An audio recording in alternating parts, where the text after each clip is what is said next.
All right, welcome to Module 5. You are now in the home stretch, almost done with Management 621 and probably ready for a well-deserved break and rest. I hope you've enjoyed the course up to this point in time, and hopefully Module 5 will provide a nice ending, a bow on the top of the package, so to speak. What we're going to cover in Module 5 is the last major concept that I'd like you to be aware of from a foundational perspective for entrepreneurship, which is this concept of exit strategy, which I'm going to describe in a moment.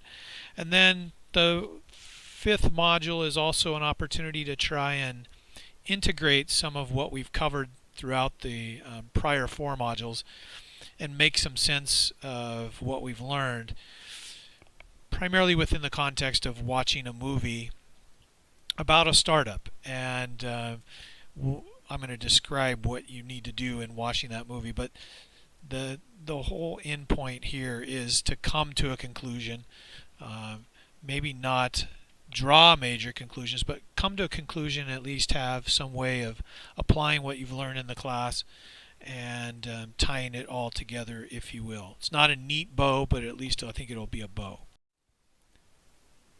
So let's talk a little bit about exit strategy. So basically, the easiest way to think of an exit strategy, and you're gonna do some readings on this. They're not terribly long readings, and I'm not going to cover everything in the readings. I just want to set the stage to give you some ideas about exit strategy, and really what an exit strategy is for an entrepreneur is, or just an exit strategy in general, is it's a pre-planned way of getting out of a specific situation. Oftentimes we think of an exit strategy as, getting out of a particularly sticky situation or something that's not good. When they teach you driving skills, how to drive a car, I don't know if they still do it, but when I was going through that years ago, they said always leave yourself an out. So always be looking for a way to maneuver out of danger as a driver. And it's the same way with an exit strategy. We're thinking, if we're at a party and we see somebody we don't like and we get engaged in a conversation, maybe our exit strategy is somebody texts us and I have to take this call, or I have to go see somebody. So just a pre-planned way of getting out of a specific situation. In the context of entrepreneurship, we usually view it more from a positive and less from a negative. Hey, I've got to get out. This is more of a positive. And from the perspective of a way of leaving or cashing out of a business that you own. So it's you've started a business, you've grown it. Hopefully you've grown it, it's successful, and you're going to find a way to leave the business of your own volition, or you're going to cash out of the business. It's the conventional thinking is, and really kind of what we teach in a lot of educational programs is that every entrepreneur should have an exit strategy, that you should go into every business with a pre-planned way of harvesting your crop at the right time. You decide what that method of harvesting is, and you decide what the right time is in a pre-planned way. It may not turn out that way, but the reality is you're trying to predict the future to some degree, or plan for what you want to occur down the road. And whether it actually happens or not is another story, but it's the process, I think, that's important. And that's what I think the conventional thinking is people believe it's important that you go into a business thinking that I'm going to have to get out of it at some point, either for positive or negative reasons, and I should at least think about what that might look like. Flip side of the coin, others, the people that argue against, would say that you should never go into a business with the idea that you're going to leave it. You should go in focused on the task at hand, not be distracted, not think about the worst case scenario. Don't do a pre-mortem. Don't think about an exit strategy. Focus only on growing the company and creating value for your customers and creating a sustainable investment and revenue for yourself and your team. That's akin to the what I call the burn the boats, win or die mantra. If I don't know if you're familiar with that, or you've heard that story, but it's a common tale that's told. It goes back to prior times, and the popular story is the commander of an armed force instructs his troops to build the boats. They build boats that carry them across the sea to take on their enemy. When they land, they get out of the boats, and the commander tells them to burn the boats. And they're astonished that all that work they put into the boats to carry them across the sea to this native land, which they're going to try and conquer, and the commander is telling them to burn the boats. And basically he says, the lesson here is you win or die. There is no going back.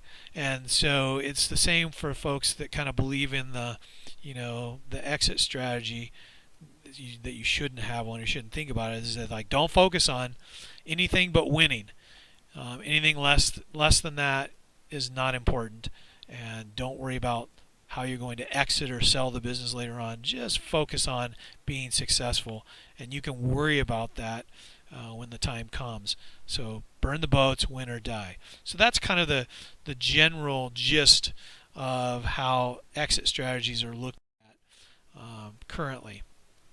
Another thing to think about is that it's often positioned that exit strategies are a choice, that it's something you should do and think about, and that you will have a choice in the matter. But sometimes it's actually driven by outside forces. You may not think you need an exit strategy, but it's going to happen to you, and you're going to have to deal with it, either up front or down the road. And some common examples would be if you're going to take out on outside investors. In other words, if you're going to raise capital for your business and you're going to get it from outside investors, even if that's friends or family, but maybe it's angel investors, or let's say you have a firm that meets that very small percentage of startups or early stage companies that would be attractive for venture capitalists. Those folks, by investing in your company, want to hear you talk about what the exit strategy is for the company, because that's the only way they're going to get their investment money back with the return on investment. They can't sell your stock because it's not a public company. You may not be in a position to buy it back. If they don't have an exit strategy, if there's not an exit strategy, there's no way they're getting their money back. And one of the angel investors I've known for many, many years, in fact, he was one of the original Tech Coast Angels group members when it started way back in the late 90s, mid 90s. And that was a time when angel investors were not very formal. They were still learning the process. And he said, his first investment, he invested in a company, substantive sum, that 15 years later, 20 years later, he still owns a part of that company because the entrepreneur had no exit strategy, doesn't want to sell the business, and there's literally no way for this investor to get his money out. He said it's just sunk there. He'll probably never get it back. So it's almost as if he lost the money, and that's because he wasn't savvy enough at the time to demand that there be an exit strategy in writing, and that there had to be a liquidity event within a certain period of time, or the entrepreneur had to buy back the stock that the investor had taken. So it could be driven by these outside forces. Another thing to think about is competition and industry changes. You may not want to sell a business. You may not have gone in thinking about selling a business or getting rid of the business in some meaningful way, but competition and industry changes may force that on you, or timing may just be right. If the competitive environment's really ratcheting up and you have to really sink a pretty significant investment in the company to keep up, and you're not willing to make that investment, you may be better off selling at that point. So an exit strategy at that point would make sense. I was working with an entrepreneur, probably, goodness gracious, it's probably been 7 or 8, 9 years ago now, that he had a very successful company. His first company failed miserably, dramatically, to the point where he lost his house. He and his wife and his 3 kids had to move into a 1-bedroom apartment. I mean, they failed, and he had to start over from scratch. And he did successfully. He started from scratch, started another company, built it up. It was very successful. He had had a huge house on the hill overlooking the ocean. He was at a point in his life where things were great, and then his industry was getting super competitive. There was consolidation taking place, lots of things happening, and he said, I'm either going to have to put a gigantic investment to keep up with these changes that are taking place, or I'm going to need to probably sell the business to somebody else that's willing to do that. And he had a long talk with his wife, and they decided they didn't want to put their success on the line anymore. They didn't want to lose the house again. They didn't want to start over from scratch in their mid-50s, and they decided to exit and sell the business. So competition and industry changes can drive that. Because he said, "Hey, I never thought about selling this business. It's generating a lot of cash for us, and we're really successful. So why should we sell it at that point?" The other piece of the puzzle is that there may be some health, there may be some family issues, there may be some disability or death issues. You got to think about those things when it comes to your business, and if you're not thinking about them up front, eventually, if you stay in the business long enough, you're going to face them. There's going to be some health issues. You may face some health issues. There may be family issues. There may be disability, and God forbid, you may pass away. I mean, it's going to eventually happen, but you may pass away, and then there's going to have to be an exit strategy, or at the very least, a succession strategy. So thinking about it from that perspective, several years ago, an entrepreneur, a friend of mine, had cancer and had a very successful company, but as he realized at the time, had never really thought about succession or an exit strategy, and now was suddenly faced with pretty long odds of surviving the cancer.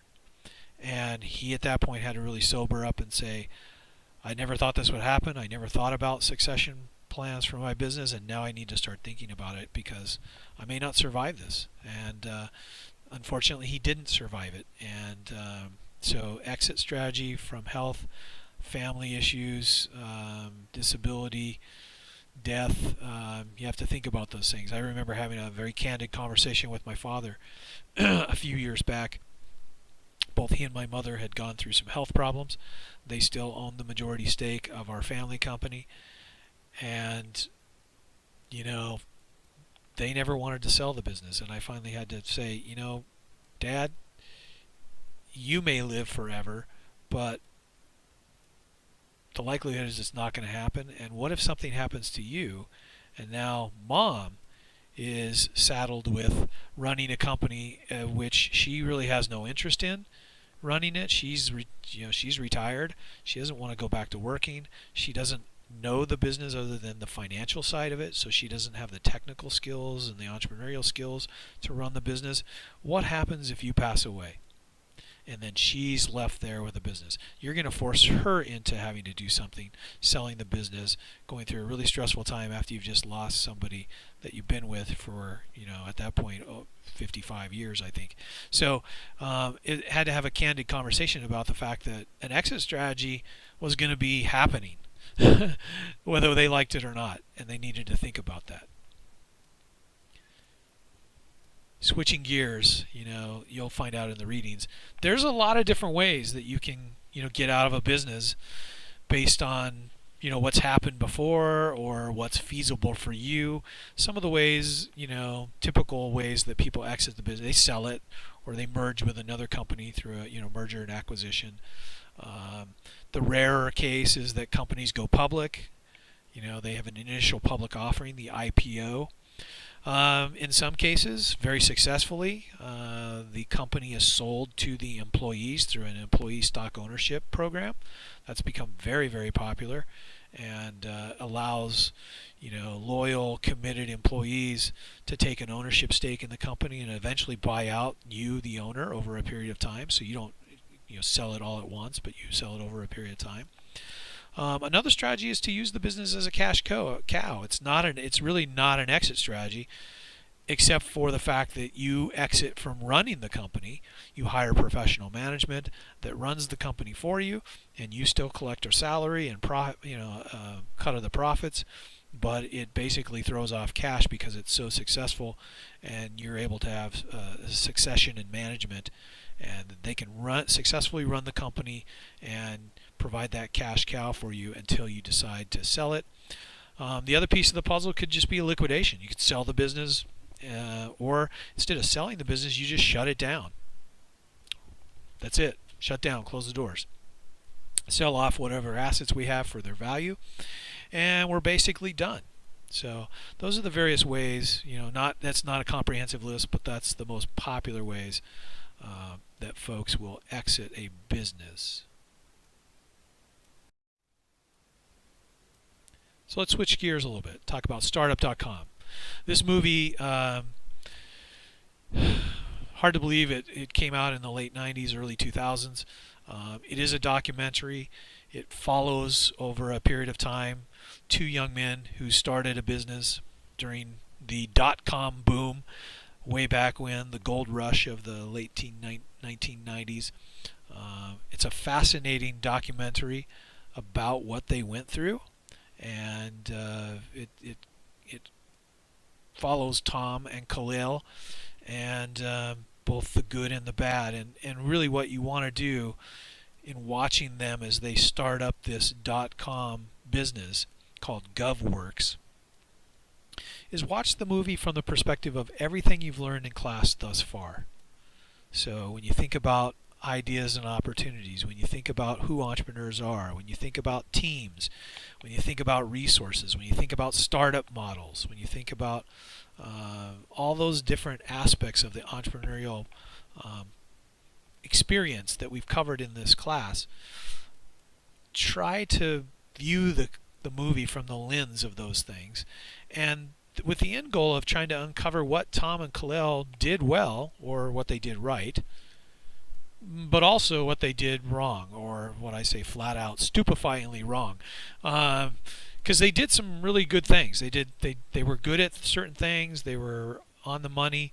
Other areas you'll see they're all over the place. They're off the mark, and you'll see some.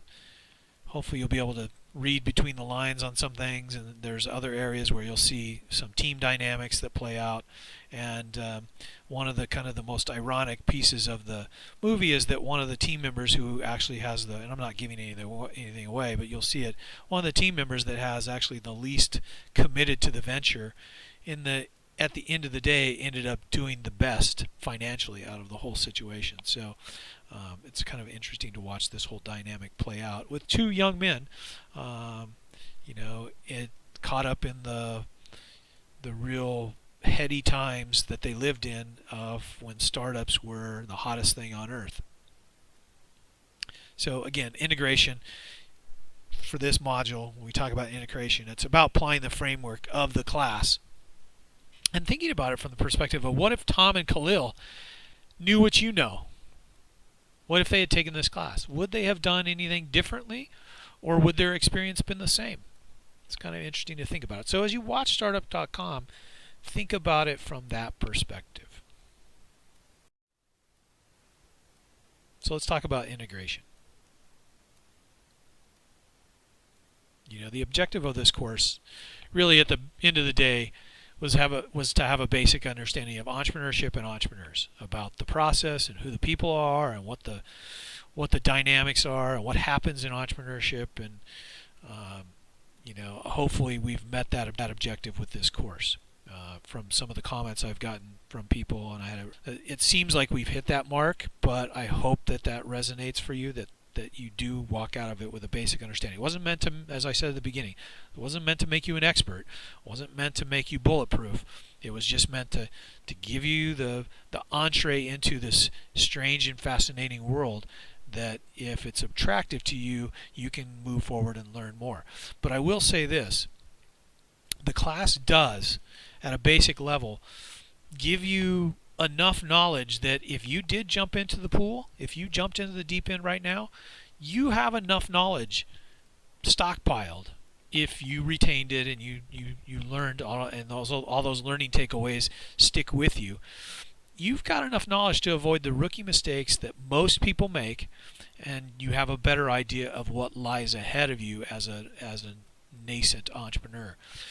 Just avoiding the rookie mistakes is huge alone, because all the people I've met over the years that didn't do so well, they shared a lot of common rookie mistakes, and had they known better, probably would have been more successful or had better odds of success.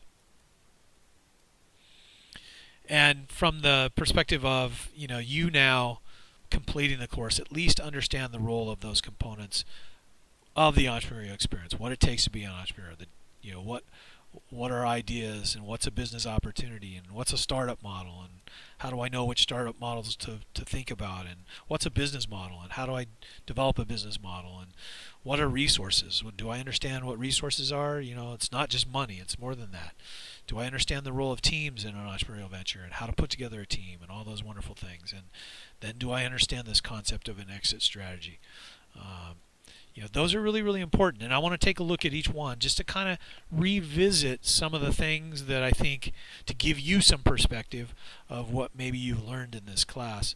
I want to kind of go through each of those areas and just kind of talk a little bit about them from the perspective of what you've learned and what oftentimes people don't know about those things, and that kind of puts it more in context of this rookie mistake stuff, because most of the time these rookie mistakes are made because people just didn't know any better. They just didn't have the knowledge. So let's take a look at opportunities. In this class, you learned how to generate ideas and where ideas came from, or where ideas come from. And you basically should have a sense of whether your ideas are any good or any bad from the perspective of how to tell the difference. And we talked about those 5 conditions. Having some criteria to cast your ideas against. You should also know that, whether you should follow your passion, because oftentimes you develop ideas based on passion areas in particular. Most people do. And they think because it's something they're passionate about that it's bulletproof, that it's going to be successful, because I love it. I'm hooked on this. And you should, coming through this class, know that just because you have a passion area, your ideas aren't going to be aren't always going to be that great. And I got a lot of comments from people about how hard the idea generation process was for many of them. And even when it's a passion area, sometimes it's hard to generate ideas. And just because it's a passion area doesn't mean it's going to be a great idea. And just because you're passionate about it doesn't mean you should follow it. So I think you've gone through the process. You know where to look for ideas. We talked about where ideas and opportunities are born. We talked about some places you look, where you can come up with that ideas, how you can come up with them, and you really understand the concept of blue ocean and innovation. What role innovation plays in an entrepreneurial venture, and you understand the concept of a blue ocean, thinking a little bit differently, asking those rice questions, applying those to existing industries, because as a lot of people noted, it was kind of eye-opening that you don't really have to create something entirely significantly new. From an industry perspective, you don't have to be super groundbreaking there. You just have to ask the right questions to expand the market, to expand the blue ocean, or expand the red ocean, into a blue ocean, to expand the boundaries of an existing industry. It's very powerful stuff, and if you've never even heard of it, which most students don't, have never heard of it when they come into my class, it's a real eye-opener. And think about that from the perspective of you've never heard of it, you can't use it. You have no knowledge base. So it can't help you. So from the perspective of opportunity, ideas and opportunities, you guys have learned quite a bit. Startup models. It was really interesting that most people in the discussions, actually I think everybody, really gravitated towards the lean startup model. And the reality is most people that start a business that don't know any better, they follow the traditional model, because that's what's kind of been pounded into us over the decades. Is like everybody kind of knows, and even some people in the class alluded to the fact that when they came in and they learned about the startup model, and in fact I think at least one person has followed the traditional model, maybe a couple people have followed the traditional model in their small companies, where you write a business plan, you develop the product and service, you get the financing, you bootstrap, and you go to market, and hopefully people buy what you've got. And in some cases, they don't, and in fact, in many cases, they don't. And so we've been programmed. The legacy of this, write a business plan is out there, and generations have learned it, and they're not aware of any other alternatives. And now along comes all these other models, lean startup model, the SHIP model. There's all these things we can use. They're at our disposal, and if we know the relative pros and cons, we can decide which one's best for us. And I think my own bias is towards the lean startup. It's it's customer first. It's build, measure, learn. It's we're going to make a series of small bets, commit small amounts of resources before we make our big bet. There's a time and place to make that big bet, but we're going to do it incrementally. And I think you know the options. Most people don't. They know the one option that has been popular in society, and until something like the lean startup model becomes super embedded in society and in popular folklore wisdom, people won't know about it, and they're going to continue to replicate the same old mistakes that we're trying to get away from. You won't make those mistakes if you ever pursue this, because you know the difference.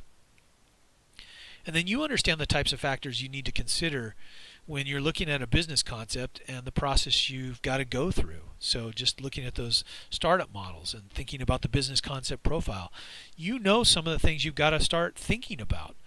We know we got to talk to customers, but what else do we need to know? We need to understand the market. We need to understand the competitive dynamics.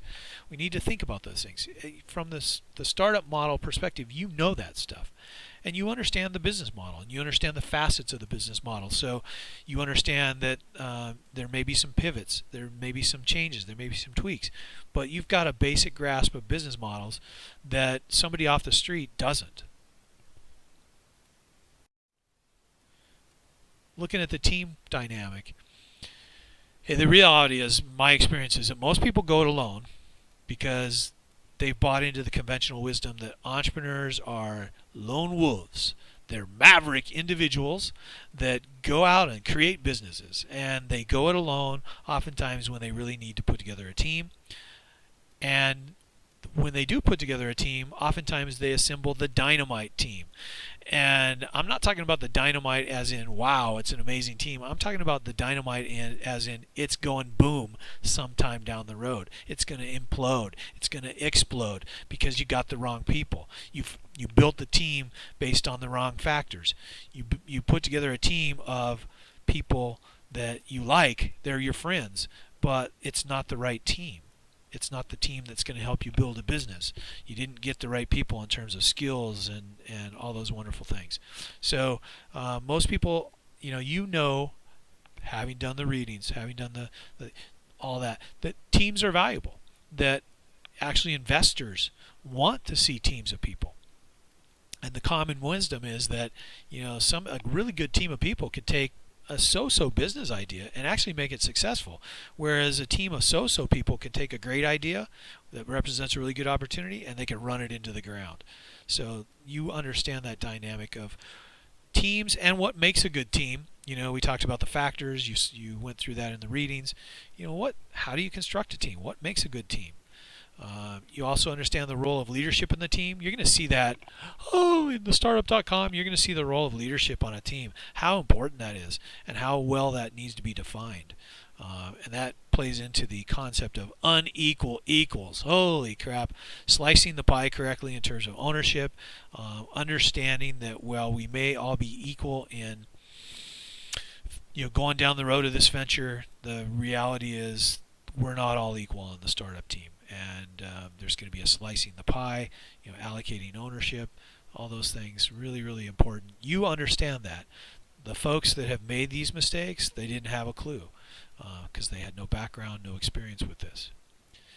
And then you also know that you're not going to duplicate yourself. I've run into a lot of startup teams where they're all the same. They all have the same skill set. They all have the same type A personality. They drive each other nuts. They step on each other's toes.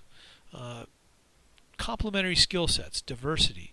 As I said in the lead up to one of the modules, you can't have 5 Kobe Bryants on your Lakers team. There's not enough basketball to go around for 5 Kobe Bryants. You got to build the right team. And successful teams typically do that. And I also always think back to the the 1980 U.S. Olympic hockey team that won the gold medal, the Miracle on Ice, and how well constructed that team was from the perspective of complementary personalities and skill sets. They had to build the right team to be able to compete against the best teams in the world. And it may not have been the most talented team in the Olympics, but it was the most cohesive and the most dynamic team from the perspective of having lots of unique personalities that came together, worked well together, and had complementary skill sets. A team of scorers, the Kobe Bryant's, not always the best team. You know all these things because you've been exposed to them. You may have known some of them coming in from your work experiences, but this is a nice reminder that teams are an important part of the process. In that Timmons model, looking at the opportunity, the team, the resources, this is a critical component. And if you don't get it right, it's a weak link in the chain. Any weak link in the chain is going to hurt you in the long run. Just mention resources. I can't tell you how many times I've talked to people that have told me I can't start the business because I don't have the money. I've got this great opportunity, but I can't start because I don't have the money. And a lot of times my response has been, well, you don't need all that money. You could start small and scale up. You could go out and prove this concept and then get financing. You could bootstrap this thing. You really could make this happen if you're willing to do it. And in some cases, too, they're waiting for the perfect alignment to happen. They don't want to quit their job until this all comes together. I've told people, work on this in your off hours. I know it's challenging. It's not going to be, nobody said it was going to be easy, but I can't tell you how many really successful entrepreneurs I've met were working full-time and developing the business in their off hours and actually launched it in their off hours and got it going, and once it started hitting its stride, then they quit their job. Most folks wait. They wait for the perfect time. You understand from a resource perspective that you can bootstrap, you can be resource creative. I use that example of my entrepreneurs that had the plastic tubing company that had they waited till they had the money, the opportunity might have passed them by, or they may never have gotten the money and they may never have started the business. They said, you know what, we're making this happen. We're going to find a way to make this happen. So you have been exposed to that concept in this class, so you should have a better understanding of the overall resource component. You should have an understanding of the financial components. We talked about how important gross margin is. I had you do some readings about entrepreneurial finance. I didn't really go into a lot of details on cash flow and cash is king and all that stuff, but the resources, super big component. And the last, maybe in my mind, maybe one of the most important pieces of the resource puzzle that most people don't understand is the cultivation and maintenance of a personal and professional network that you can leverage. Startup companies can leverage their network. This is crucial. And oftentimes people think money first when actually your network can be a huge lever for the business. I'm even thinking back to the time when I started here at Cal State back in 2002. I came up here. I had a lot of great relationships in the community. Both from my time as an entrepreneur and my time in economic development. And, I had a wonderful network of both strong and weak ties. Strong ties, close relationships. Weak ties, knew people but didn't have real strong relationship with them, but I knew them well enough to tap into them or ask them for a favor or expertise or a connection to somebody else. So I had those ties. And when I came up here to Cal State to build the entrepreneurship program, which was a huge task, that was an incredible, in fact, it was the most significant resource I had because we had no money up here. I had to go out and get it. And I had people in the community and my connections that were saying, hey, involve us up there, look us up. In fact, one of them said, get up there, get 6 months under your belt, get comfortable, and then come to us. We've got some money we want to give you to build some programs, but we want you to get acclimated first, and then when you're ready in 6 months, come see us, and we'll start investing in your program. And they did. One of the people that hired me up there said, I don't mean to be crass about this, because we're not demeaning your talent or your enthusiasm or your entrepreneurial ability, but quite honestly, a big chunk of why we're hiring you is because of your Rolodex, because of who you know. and we figured that you're savvy enough to use that. So the network's huge part of that resource component. Last but not least, most people really don't understand what it means to be an entrepreneur. They confound the whole small business owner entrepreneur thing. They only know the popular profile, for lack of a better term, of entrepreneurs. And that's the popular profile is not always right. There's the myths and there's the realities. And I'm so sick of hearing people say entrepreneurs are risk takers. They're dramatic risk takers. One of my former professors in my doctoral program called them unguided missiles. They're crazy risk takers. And they do take risks, but they don't see it that way. I'm in the camp with a lot of people that think entrepreneurs are incredible at mitigating risk. They work to reduce risk, and then when they think it's manageable and doable, they take the risk. They'll take more risks than the non-risk takers. Non-risk takers will look at what they're doing and think, holy crap, those people are crazy. But entrepreneurs are great at mitigating risks, and they'll take the risks, but they really don't see it at that point as a huge risk. They figure they've done enough work that the odds are pretty much in their favor. And it's why, people think they're risk takers, gamblers. I had a colleague that did a study, actually a doctoral student that did a study on risk taking among entrepreneurs. And one of the factors he looked at, he asked over 50 entrepreneurs in interviews he did, he asked them, do you gamble? And every one of them said that they did not gamble. And he was talking about gambling, like going to Las Vegas or a casino, that kind of stuff. And every one of them answered that they didn't gamble. And he said, why is that? And they said, because most of the games, with maybe a few exceptions, there's no way to control the odds. There's no way to control the process to where you have a better chance of winning. And it got down to the point of they were working for ways to mitigate risk. And most people think, hey, it's about taking wild risks. And so what do? They go out and take wild risks. It's really not. So you've gone through the process in this class. You've learned who entrepreneurs are. You've taken those tests. You've looked at your risk-taking propensity, your proactiveness, your innovativeness, your entrepreneurial orientation. You have a little bit better understanding of what it means to be an entrepreneur and what entrepreneurs do and what their traits and behaviors and characteristics are.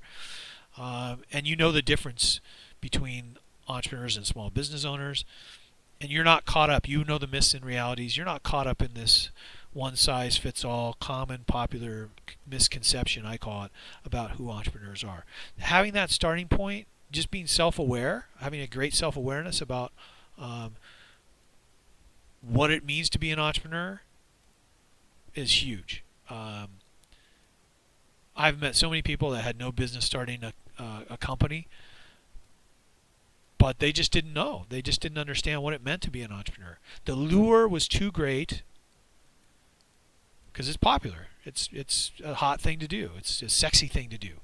The allure was too great, or the need was too pressing. They had to do it because they needed to replace a job, or they were bored in life, or going through a midlife crisis, or didn't like what they were doing, whatever. The allure can be too great and the need too pressing, and people can go into entrepreneurship without really understanding what it all means and what the process is and whether they're an entrepreneur. One of the greatest learning points that I've had students get from going through my courses is the ones that really weren't sure whether they were an entrepreneur found out in the class.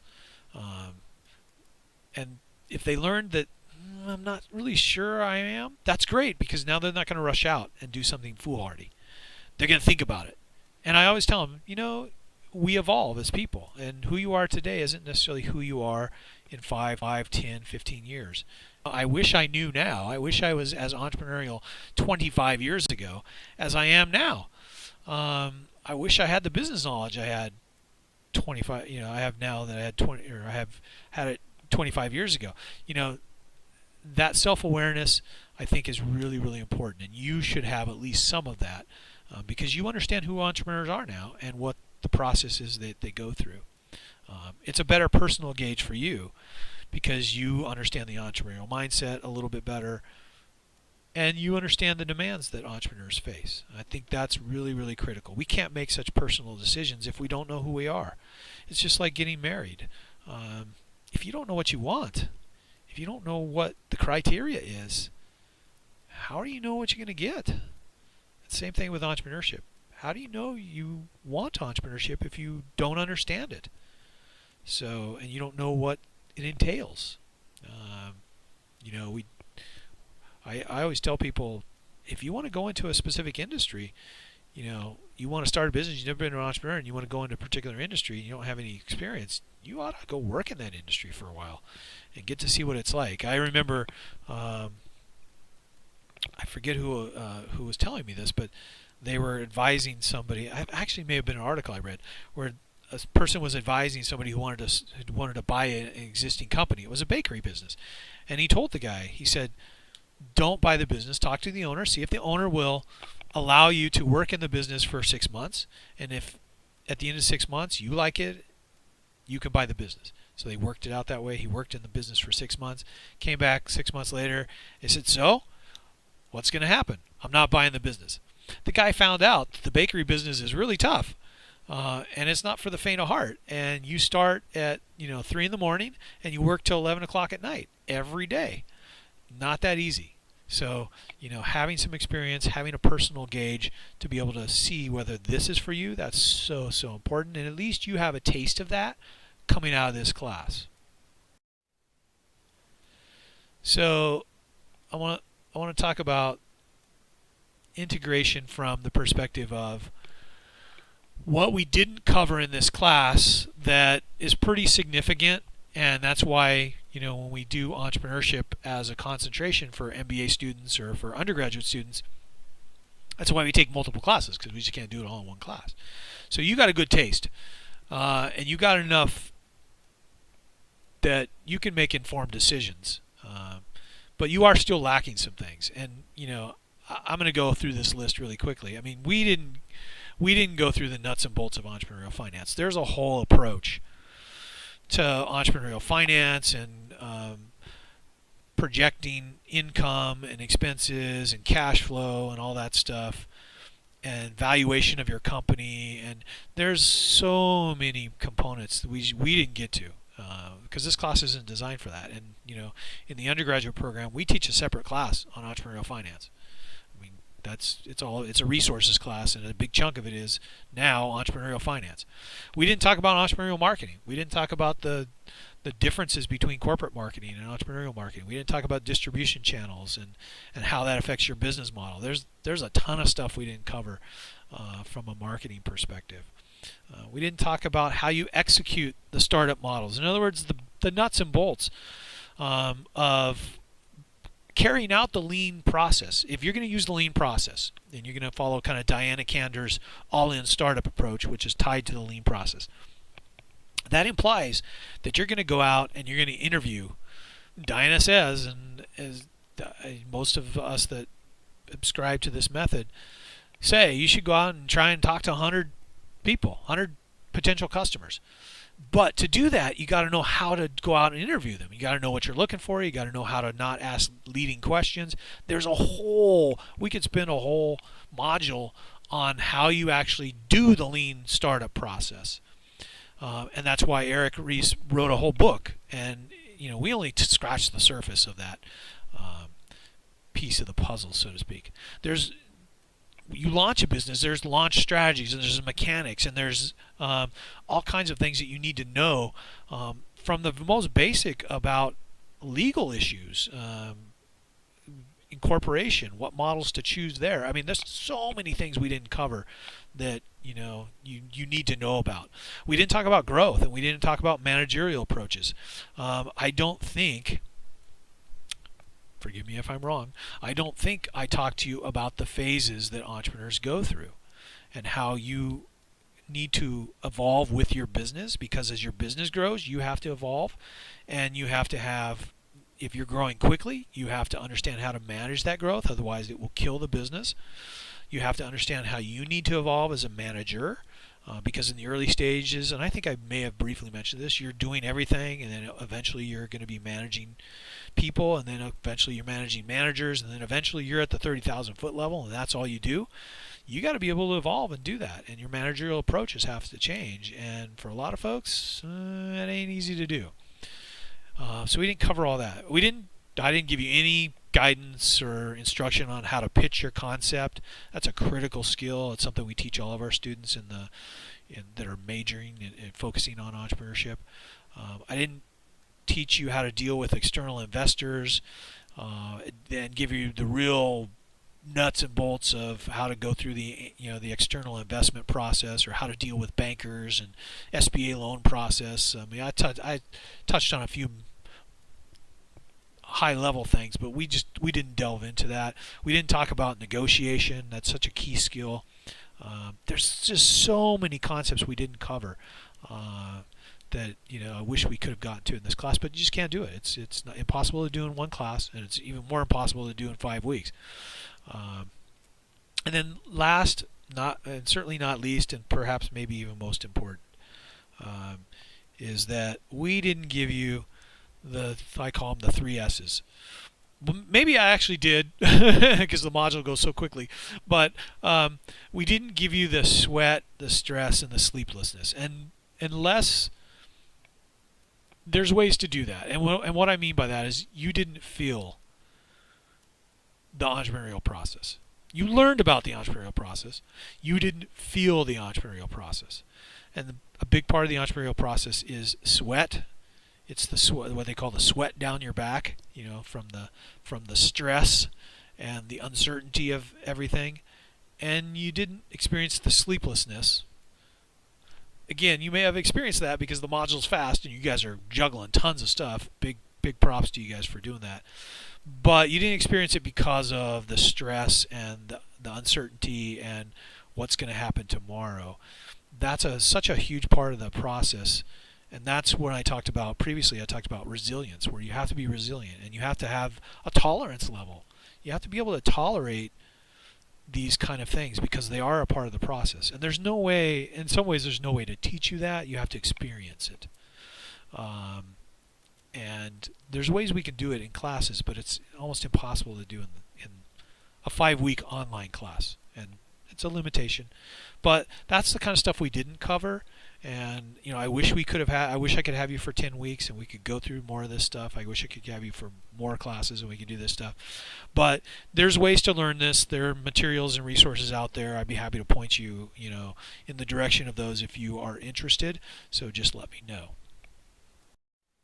So wrapping up, we're going to talk about your next steps for this module, which is really, it's really simple. Readings on the exit strategy. They're short and sweet.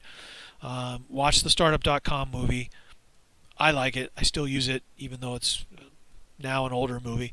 It's still a great movie from the perspective of kind of integrating what you've learned in this class. Do the discussions, obviously, and then you have projects due in Module 5. Let me know if you have any questions, any concerns. I'm here to help. Reach out to me. Email, text, phone, whatever you want to do. And I'm probably going to come back and do some kind of a wrap-up on the class. Parting words that I will send to you probably in an email. But and I know we still have a little bit of ways to go. But thus far it's been a great experience. I've really enjoyed working with you guys. I thought to this point everything you've done has been really, really interesting. Discussions have been great. Projects have been pretty good overall. You guys have done a really, really nice job, and I wish you the best of luck moving forward in the program. I know some of you are almost done or finishing. Some of you have a ways to go. Enjoy the experience. Learn as much as you can, because that's the key. If you can't learn it and remember it, if you don't learn it and remember it, you can't use it in the future, and you want to be able to use this stuff. Even my stuff you want to try and be able to use in the future, whether you use it for your own business or you use it to set yourself apart in your existing corporate structure that you work in. So, all right, I will catch up with you after Module 5. Enjoy.